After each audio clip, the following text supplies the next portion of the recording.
So you know the deal. 1 minute everything's cool. The next minute, you're hearing a bang, and you're looking around going, what was that noise? Well, somebody had just invented the first gun in history, and tossed it into open fields and made some more bang, which when ignited produced a lot more boom than before. For hundreds of years, armies relied on bows and arrows, catapults, and brute force. But now there was a new weapon on the block. At first, it just looked really impressive, like a big fireworks show. But prior to the 13th century, they didn't exist. And this meant that any kind of large-scale war usually happened up close and personal. It spit fire, and it shook the earth.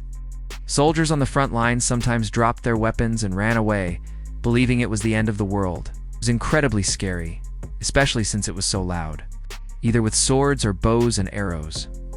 Sometimes soldiers might hurl things like rocks or javelins, but these weren't very effective. But soon enough, generals heard about it and realized they could use these firecrackers to blow people up.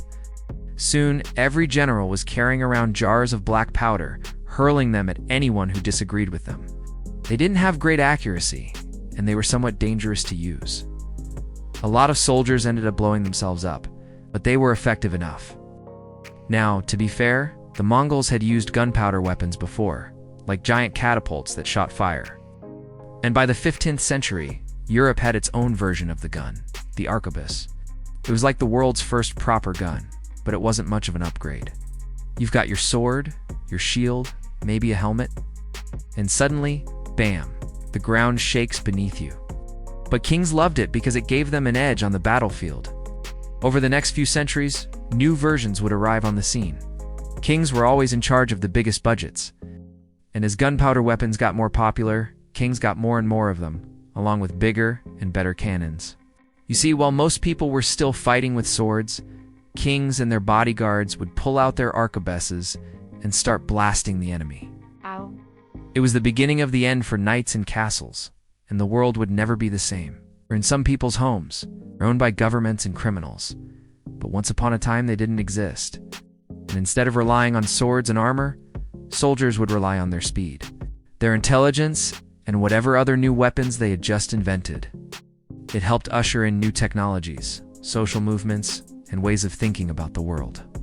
They didn't understand how something that couldn't be seen could send them flying backwards. But slowly, they learned how to fight against the unknown. And eventually, guns became the unknown. A soldier next to you drops to his knees, clutching his chest where a smoking ball has just landed. We must ask ourselves, what will the last gun ever do? Click right here and I'll see you in the next one, because we are living in the age of the gun, but that won't last forever. But historians don't agree if they used these handheld cannons at the Battle of Ain. Jalut, and soon armies everywhere were trying to get their hands on them. Ow. This story begins not with a bang, but with a whimper. Then came the flintlock, which used a rock called flint to create a spark instead of using a spark. Then came breech loaders, which allowed soldiers to load their guns faster. Then came bolt actions, which allowed soldiers to shoot with even more precision. And then came the repeaters, which could shoot multiple times without having to reload. Somewhere in a forgotten corner of the world, a man held a tube of iron, lit a spark, then lowered it toward his foe. This was no ordinary arrow. A few seconds later, another explosion, and another soldier crumples to the ground. But it all began with that first reckless burst of fire. Suddenly, it doesn't seem so important to be brave. So you turn tail and run. It had no real way to aim it. It wasn't very precise. It didn't shoot very far. But it was deadly within short range. Most of all, it was loud. The first guns weren't precise, but they were effective. And soon the rest of the world would learn how to use them. This was a bullet. And this moment would change the fate of warfare forever. But here's the thing. The first gun wasn't invented by a soldier. It was invented by mistake. They forged a metal tube, dropped in the gunpowder, and added a small ball. When they threw it, it flew through the air, landed on the ground, and exploded. Voila, the world's first hand cannon. Way back in the 9th century, Taoist monks in China were on a quest for immortality. They wanted to live forever, or at least until they found a way to upload their consciousness onto the cloud. To accomplish this, they mixed 3 very dangerous ingredients: sulfur, charcoal, and saltpeter. What they created was no elixir of life. They had discovered gunpowder, the black breath of dragons. They tossed this powder into jars and made some bang to make these firecrackers even deadlier. A few monks combined them with something else. Bamboo, back in the 13th century. A group of Chinese inventors took the next step. It looked like a regular old tube. It didn't have a trigger. It didn't have a stock. Today we think of guns as part of our daily lives, so it's hard to imagine what life was like before them.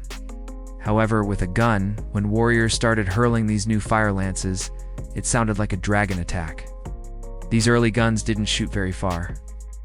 Some historians believe the first guns were used in 1260 in the Battle of Anjalut between the Egyptian Mamluks and the Mongol Empire. If they did, it probably went something like this. Imagine you're fighting in a medieval battle. You look around and see another soldier raise a weird tube toward the enemy. That's what happened, or something like it. And the first guns had just changed the way wars would be fought forever. As for who actually won that battle, well, let's just say it was nobody's victory. Before long, the news of gunpowder reached the Middle East and Europe. Sure, it had a trigger, but it was huge, slow, and again, not very accurate. Why swing a sword when you can kill someone from a distance? It didn't matter if you couldn't hit the broadside of a barn. Soon, almost every king in Europe had an entire battalion of arquebusiers who would stand in line and shoot at the enemy. But if you thought those early guns were intimidating, just wait. First came the musket, which could shoot further and faster than the arquebus. Soon, the battlefield wouldn't just be loud, it would be deafening. The world of guns had begun. From Chinese battlefields to the Napoleonic Wars to the trenches of World War I, the world of warfare had changed completely. Who knows where it might end? Today, it seems like guns are everywhere. They're in movies and video games. This is the story of the first gun, but it's also the story of how today's weapons might one day become tomorrow's relics. Because here's the thing. The gun didn't just change how we fight. It changed why we fight, who we fight, and how many survive. When the first guns arrived on the battlefield, soldiers were terrified. As we move further into the age of drones and lasers, want to dive into some wild tales of forgotten history? Stick around.